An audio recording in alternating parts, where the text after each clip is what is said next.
টরন্টোর ঝুঁকিপূর্ণ স্থানগুলোতে ভ্যাকসিন কার্যক্রমের পরিকল্পনা করছে কর্তৃপক্ষ, এমনটি জানিয়েছেন সিটি মেয়র জন টোরি। তিনি বলেন, ভ্রাম্যমাণ ভ্যাকসিন বুথ স্থাপনের কাজ চলছে।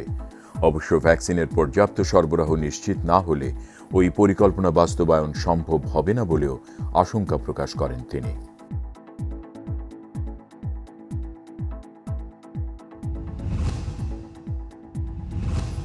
চলতি সপ্তাহে অন্তত 2 মিলিয়নের বেশি ডোজ ভ্যাকসিন আসবে কানাডায়।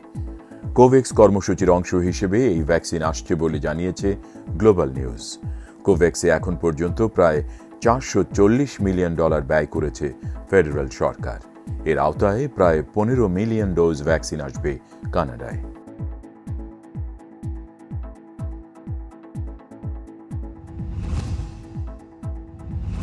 করোনার তৃতীয় ঢেউ মোকাবেলায় শক্ত পদক্ষেপ নিতে প্রাদেশিক সরকারের প্রতি আহ্বান জানিয়েছেন আলবার্টার এনডিপি নেতা র্যাচেল নটলি। গেল 18 জানুয়ারিতে করা স্বাস্থ্যবিধি চালুর আহ্বান জানান তিনি।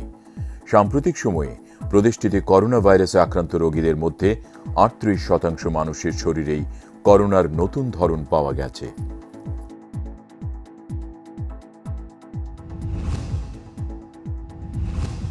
এয়ার কানাডার সাথে চুক্তি বাতিলের একদিনের মাথায় 22.6% দাম পড়েছে ট্যুর অপারেটর কোম্পানি ট্রান্সেটের শেয়ারের। একই সময়ে এয়ার কানাডার শেয়ারের দাম বেড়েছে 2.4%।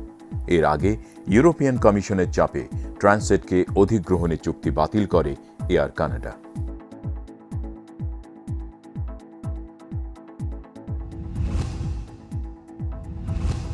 এশিয়ান আমেরিকানদের উপর জাতিগত বিদ্বেষের বিরুদ্ধে বিক্ষোভে উত্তাল নিউ ইয়র্ক। এতে অংশ নেন অন্তত 10,000 মানুষ। যুক্তরাষ্ট্রের বিভিন্ন শহরে আন্দোলনের পাশাপাশি সামাজিক যোগাযোগ মাধ্যমগুলোতেও হ্যাশট্যাগ আন্দোলন শুরু হয়েছে।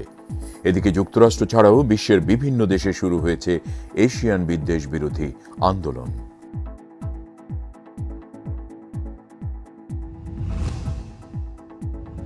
মালয়েশিয়ার সাবেক প্রধানমন্ত্রী নাজিব রাজাকের দুর্নীতির অভিযোগে সাজার বিরুদ্ধে আপিল শুনানি শুরু হয়েছে। পুত্রজায়ার আপিল আদালতে হাজির হন রাজাক। 67 বছর বয়সী রাজনীতিকের বিরুদ্ধে অভিযোগ, রাষ্ট্রায়ত্ত ব্যাংক থেকে $450 কোটি আত্মসাৎ করেছেন, যা বিশ্বজুড়ে 1MDB কেলেঙ্কারি নামেও পরিচিত।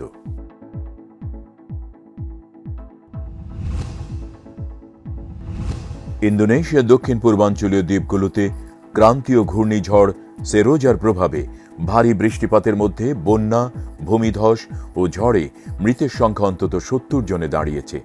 এদিকে আরও 70 জন নিখোঁজ রয়েছেন বলে জানিয়েছে কর্তৃপক্ষ।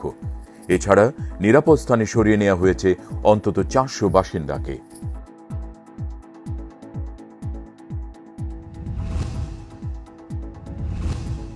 ভারতে একদিনে করোনা ভাইরাসে আক্রান্তের সংখ্যা 1 লাখ ছাড়িয়েছে।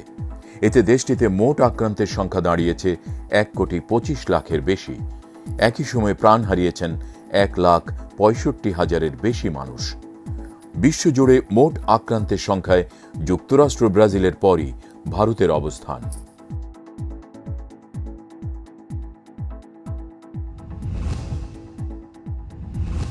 নারায়ণগঞ্জের শীতলক্ষ্যা নদীতে লঞ্চডুবির ঘটনায় মৃতের সংখ্যা বেড়ে দাঁড়িয়েছে 27 জনে।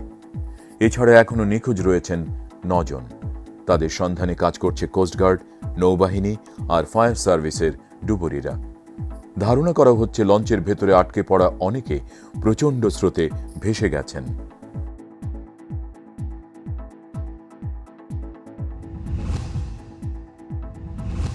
টোকিও অলিম্পিক আয়োজক কমিটি 10 মিটার উঁচু দৈত্যাকৃতির একটি পাপেট উন্মোচন করেছে। এর নাম রাখা হয়েছে মক্কো।